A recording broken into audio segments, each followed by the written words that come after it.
देखें जी, ये supreme court का फैसला है।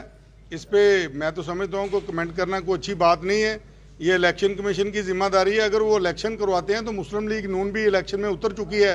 हार जीत तो मेरे खुदा के पास है, लेकिन इंशाल्लाह हम अपनी कारकर्दगी की बुनियाद पे अवाम में जाएंगे। देखिए, मुस्लिम लीग नून की हुकूमत 2018 तक रही है, तो यहाँ कोई महंगाई नहीं थी।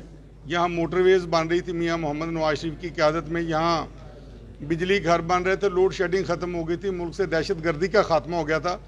2018 के बाद जब दूसरे हुक्मरान यहाँ आए हैं, न्याजी साहब, उसके बाद ही ज़वाल शुरू है, उसके बाद ही ये सारी गिरावट शुरू हुई है।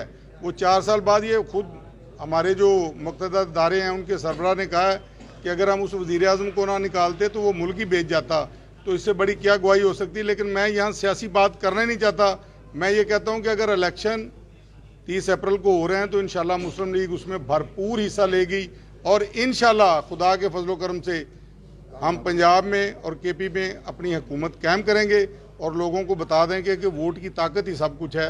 हम घबराने वाले नहीं हैं, ना कभी घबराए हैं।